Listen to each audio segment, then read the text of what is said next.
Good morning, everybody. First of all, I want to thank Gastonia ARP Church, the pastor of this congregation, all of the session members. They allowed me to come here and share the word of God this morning. I also want to pay special tribute to my brother Alex. Yesterday, he was busy, but he picked me up from Due West and drove all the way to Greenville. We stayed there, got a chance to spend time with his sweet family, especially his youngest son, Josiah. So it was good. So this morning we got up early and rushed toward Gastonia. So it's really honor and joy to come here and share the word of God. It is my 6th trip to United States of America. Every time I come here primarily for my studies. Interestingly, every time when I head back to Pakistan, our children are desperately waiting for having new gifts and toys. Last year, one of my friends from United States gave me a pair of boxes, which included Spider-Man and Batman dress. When I reached, my sons were so excited to have those costumes. I can't express their delight in words. They were so excited, not because their daddy had come back, but only for their gifts. Immediately they started unpacking those boxes and wore those dresses. And soon they began to imitate as if they are real Batman and Spider-Man. Our youngest son often wears his Spider-Man dress and pretends to be a Spider-Man. The funniest part is that our youngest son often wears his dress and sleeps without changing his outfit. Imitating someone is not a bad thing, because we all human beings are intrinsically inclined to imitate someone. Remember, people from all ages are prone to imitate someone. Especially, kids imitate their parents, students imitate their teachers or professors, employees imitate their bosses, sports fans imitate their favorite players or coaches. Imitating someone is not a bad thing, but sometimes it is bad thing when we start imitating a bad person. This morning, the passage we have read from the Philippians, it talks about having the mind of Christ. In other words, it speaks about imitating Christ. Here it is significant to mention that this passage was highly admired and sung in the early church. Most scholars believe this passage is a hymn. They say that it is not prose but a poetry.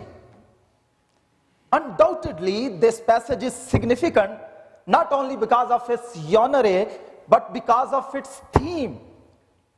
Furthermore, it's significant because it encapsulates almost whole doctrine of Christology in it. And Christology students very well know that we divide Christology into two sections: Christ humiliation and Christ exaltation. So all are there in this passage. This passage has been translated in several different ways. For instance, NIV translation says, in your relationship with one another, have the mindset like Christ Jesus. ESV says, have this mind among yourself, which was also in Jesus Christ. ESV says, have this attitude in yourself, which was also in Christ Jesus. KJV, let this mind be in you, which was also in Christ. ISV, have the same attitude among yourself that was also in Messiah Jesus. So all of these translations talk about having the mindset, thinking, attitude like Jesus Christ. Therefore, we must imitate our Savior, Jesus Christ. Now we need to find out how can we imitate our Lord and Savior, Jesus Christ. This passage doesn't leave us in a perplexing situation, but provide us an ideal example of our Lord and Savior, Jesus Christ. So in the following verses from 6 to 8, Paul reveals 7 different steps of Christ's mindset, thinking, attitude, and character. Let's explore all these steps one by one. Step 1, we need to look at, it speaks about that who, though he was in the form of God, did not count equality with God. What does it mean to be in the form of God? It also says Christ did not count equality with God. Remember, being in a form of God means who he was. He was fully God, co-equal and co-eternal. The author of Hebrews says the Son is the radiance of God's glory and exact representation of his being. 100% God, no less, no more. I wish I could continue discussing more about the person of Christ, but I know it's not a seminary class, but a Sunday service. The first part of this verse 6 reveals about Jesus, who he was. The second part deals with the attitude of Christ toward his heavenly Father. This says he did not count equality with God something to be grasped. He didn't stumble or struggle over the issue of equality with God. But we all human beings often yearn for equality. We love to be equal with others in our relationship, in our position, rank, and stature. And some people use unfair means to achieve their goal of equality. Here we see Christ willingly surrendered his equality with God the Father. Here is the point. It is like leaving home, high rank position to serve other. Let me explain it in other way. Many of the former missionaries who served in third world countries like Pakistan, they left everything to obey their missionary calls. They headed toward countries where there was no electricity, no nice housing, no clean water, no good healthcare facilities. But they willingly surrendered their position to imitate their Lord and Master Jesus Christ. And eventually they laid the foundation of church I am representing today. Today we have more than 70 churches and pastors in our denomination. Those missionaries left their comfort zone. I can name several missionaries, but I would prefer to mention the name of Mr. and Mrs. Ranson with great appreciation, the pioneer ARP missionary couple. I don't know how they had traveled to India when there was no concept of airlines. How had they tabernacled there for the first day? What had they eaten for the first day? How they had slept for the first night, missing their comfortable beds they used to enjoy back in their native country? Can we just pause for a moment and stand to appreciate their matchless missionary endeavors. You can give them big round of applause, or you can just praise God for their eternal contribution.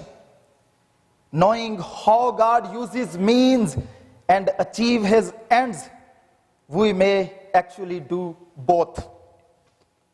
Have you ever heard the name of missionary Henry Martin?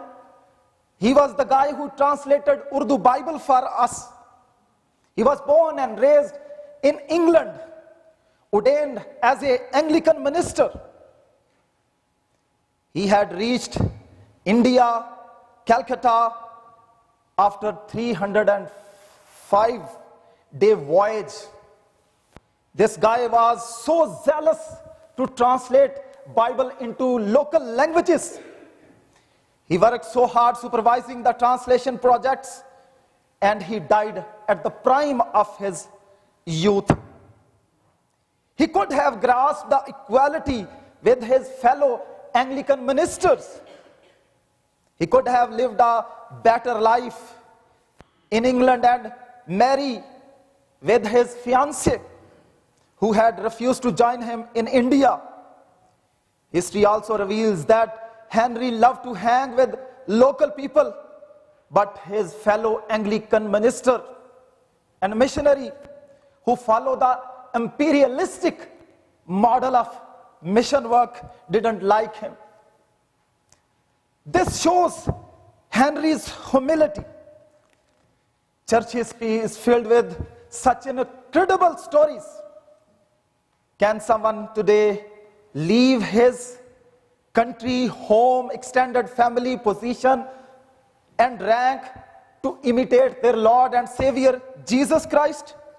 Of course we may. Furthermore, I think we all need to stop fighting for equality. We often hear about gender equality, ethnic equality, racial equality.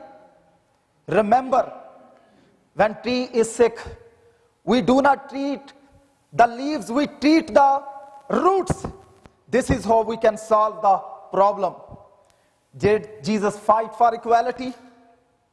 No, he didn't fight for equality. A Christian always imitates his Savior Jesus Christ and doesn't bother for any sort of equality. This is the mindset of Christ, and this is what we need in our day-to-day life.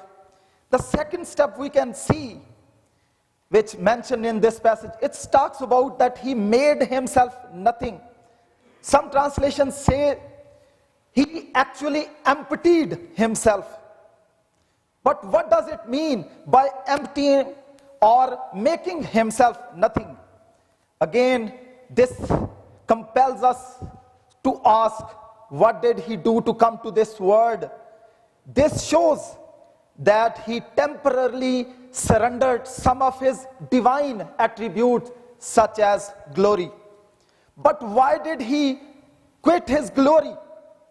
It was essential for him to achieve his mission. All human beings are sinners and fall short of God's glory. Therefore, if he would have appeared in his heavenly glory, could Mary, Joseph, Peter, John, James dare to touch him, talk to him, speak to him? No way, impossible. So he purposely made himself nothing, deliberately emptied himself so that human being could approach him, talk to him, and have fellowship with him.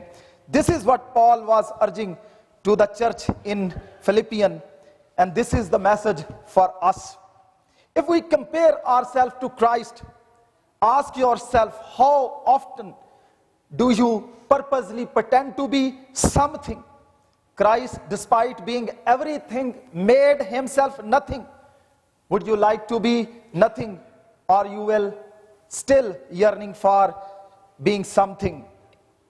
The third thing, or the third step we can look at, it's talk about that he became servant.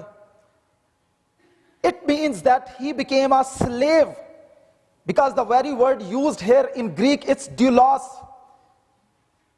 Master became servant. This is what we all need to be. But remember, it doesn't mean that he just dressed himself or pretended himself to be a servant, but he acted and lived like a servant. He practically demonstrated by washing the feet of his disciple. Do you think like a servant, or you pretend to be master? Paul several times calls himself servant of the Lord Jesus Christ. So we all need to be servant like Jesus Christ. The fourth step we can look at, the passage says that he was born in the likeness of man, or found in human form. God became man. This is all about incarnation. What does Paul mean by being born in the likeness of man? Here Paul emphasizing about his human limitation. Being God means having all sort of attributes, such as being omnipotent, being omniscient, and being omnipresent, and being free from all natural law. But being born in the likeness of man means submitting to human limitation, submitting to human authorities, submitting to social values. The fifth step we can look at, the Bible says he humbled himself.